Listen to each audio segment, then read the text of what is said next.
Nusa Online. Saat memasuki ruangan yang dipenuhi lilin yang menyala, lampu neon menyambut Anda di The Little Black Chapel. Altar tinggi berdiri di satu sisi, sementara sketsa pentagram putih diletakkan di lantai tepat di depan altar. Ritual yang dilakukan adalah pembaptisan terbalik, di mana para partisan secara simbolis menolak janji agama yang diberikan kepada mereka sebagai anak. Tidak ada nama diungkapkan kata satanis, identitas mereka tetap dirahasiakan. Mereka mengenakan jubah panjang berkerudung dan topeng hitam. Tangan mereka diikat dengan tali, yang kemudian dibuang untuk melambangkan kebebasan.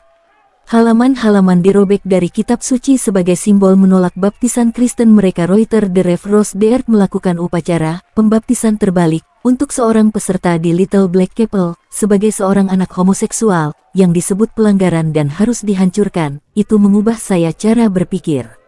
Menemukan kuil setan benar-benar membantu saya merangkul logika dan empati, kata seorang peserta. Kuil setan diakui sebagai agama resmi oleh pemerintah Amerika Serikat (AS) dan memiliki pendeta dan jemaat yang tersebar di Amerika, Eropa, dan Australia.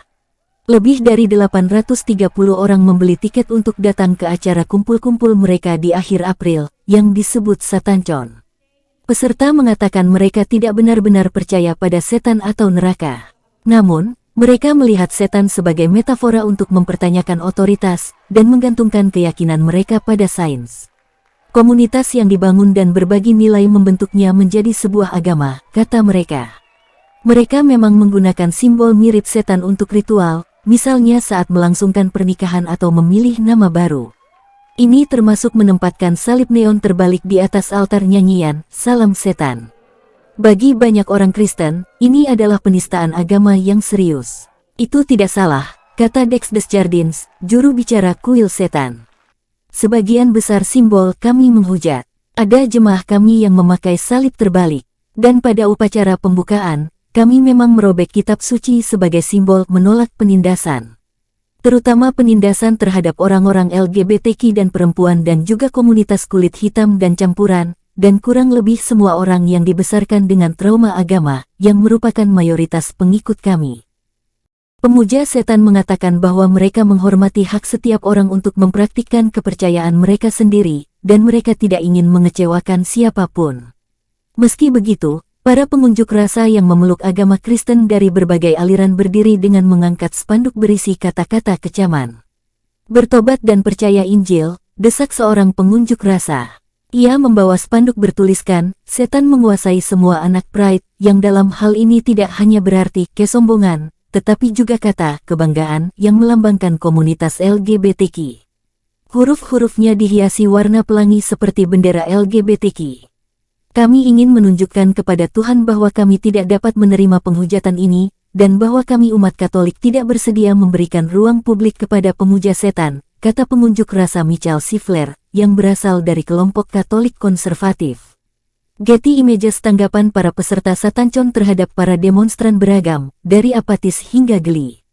Mereka membawakan presentasi, salah satunya berjudul Hellbillies, Satanic Practices Seen in the American Rural, serta seminar tentang rasa puas diri dan pemujaan setan. Serius, tapi mereka suka membawa unsur sindiran dan lelai ke dalam perjuangan mereka. Misalnya di negara bagian Oklahoma, mereka diminta untuk mendirikan patung iblis setinggi 2,4 meter di depan gedung DPR negara bagian saat 10 perintah monumen didirikan di sana. Mereka mengutip amandemen pertama yang mengharuskan semua agama diperlakukan sama.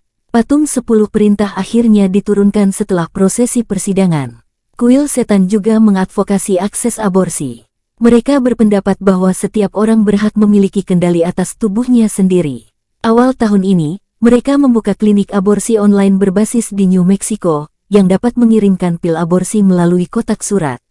Bahkan, sekte tersebut telah membuat ritual khusus bagi orang yang ingin melakukan aborsi, yang dirancang untuk menenangkan sang ibu dan mengucapkan kata-kata penegasan sebelum melakukan aborsi. Mereka berpendapat bahwa pengikut harus bebas dari larangan agama tentang aborsi yang dapat mencegah ritual tersebut. Argumen itu menuai kritik dari beberapa pihak, termasuk surat kabar lokal National Catholic Register, yang menyebut ritual itu hanyalah parodi yang aneh dari ritual dan simbol keagamaan. Yellow Mervan, yang membiayai orang berpenghasilan rendah yang mengakses aborsi, menyatakan bahwa menyumbangkan uang Anda dan kepercayaan Anda kepada organisasi komunitas yang telah melakukan pekerjaan ini selama beberapa dekade adalah cara yang lebih baik untuk mendukung akses aborsi. Di sebuah ruangan yang dipenuhi pemuja setan, Direktur kampanye Kuil Setan memberikan pembaruan terkini tentang program mereka. Aliran ini lebih memilih agama dijauhkan dari kurikulum sekolah. Namun, mereka ingin melawan upaya kelompok agama yang datang untuk memberitakan Injil kepada para siswa.